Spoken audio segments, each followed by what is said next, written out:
अस्सलाम वालेकुम दोस्तों और भाइयों, कैसे हो। जैसा कि आप जानते हैं कि 18 फरवरी से पीएसएल पाकिस्तान सुपर लीग शुरू होने जा रही है, लेकिन पीएसएल के शुरू होने से पहले ही पेशावर ज़ल्मी को एक बहुत बड़ा झटका लग गया है, क्योंकि पेशावर ज़ल्मी के जो शामिल हुए थे वो नूर अहमद, नवीन उल हक और जो है ना लुंगी निगडी, उन्होंने पीएसएल नौ खेलने से इनकार कर दिया था।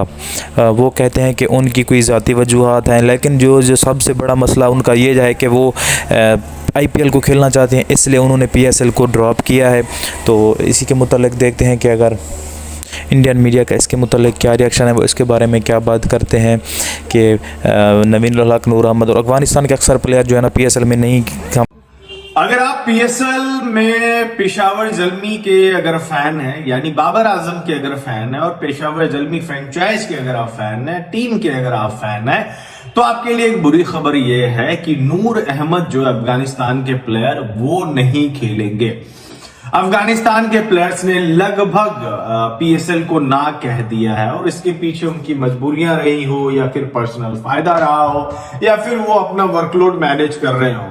लेकिन जब पीएसएल ड्राफ्ट हो रहा था तो मैं उस दौरान बोल भी रहा था कि अफगानिस्तान के प्लेयर पे आप भरोसा ना करें, क्योंकि इनमें से कई खिलाड़ियों का जो पीएसएल में भी सिलेक्शन हुआ है उनका आईपीएल में भी हो गया, और पीएसएल और आईपीएल की सैलरी बहुत ज्यादा है। तो अगर आपको ज्यादा पैसे मिल रहे कहीं पे, तो कोई भी आप प्रोफेशनल लीग अगर खेल रहे होते हैं, फ्रेंचाइज लीग खेल रहे होते हैं, तो हर किसी की यही प्रायोरिटी होती है कि वो ज्यादा पैसे वाली लीग में जाए, और नूर अहमद बिल्कुल ऐसा ही कर रहे हैं। ना सिर्फ नूर अहमद बल्कि राशिद खान भी, नवीन उल हक भी जो है पेशावर ज़ल्मी में उनका सिलेक्शन हुआ था, और नवीन उल हक ने भी पीएसएल में खेलने से मना कर दिया। वो बोले कि भैया हम अवेलेबल नहीं हो पाएंगे। तो नूर अहमद, नवीन उल हक और इसके अलावा लुंगी एंगीडी, ये तीन ऐसे खिलाड़ी हैं जो पीएसएल में इस दौरान नहीं खेल पाएंगे, इस दफा नहीं खेल पाएंगे।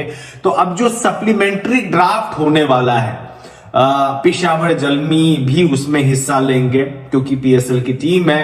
तो उसमें जो है अब देखने वाली बात यह है कि नूर अहमद की जगह किनको सेलेक्ट करते हैं।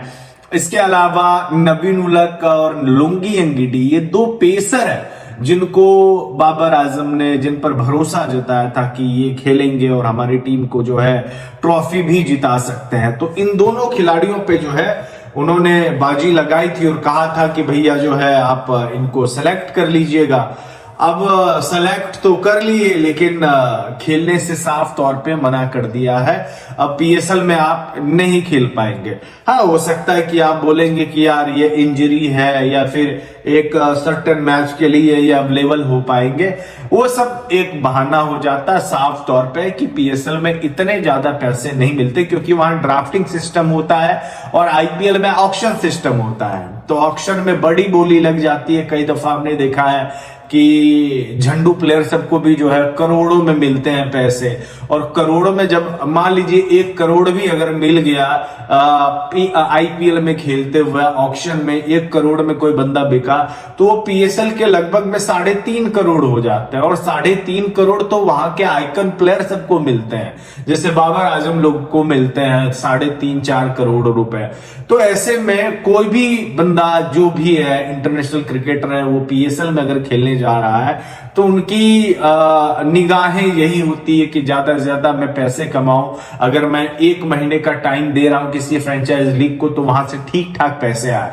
और वही बात हो जाती है आईपीएल की। पीएसएल के बाद ही आईपीएल होता है, और ऐसे में कोई भी खिलाड़ी नहीं चाहेगा कि पीएसएल में खेलते हुए वो मुल्तान की गर्मी में वो एकदम से परेशान हो या तमाम चीजें हो, कोई फ्रैक्चर हो जाए या इंजरी हो जाए। तो बेसिकली जो है ये पैसे का खेल आ चुका है, और पैसे जहां ज्यादा मिलेंगे वो उस तरफ ही जाएंगे। और अफगानिस्तान के प्लेयर्स को आईपीएल में बहुत ज्यादा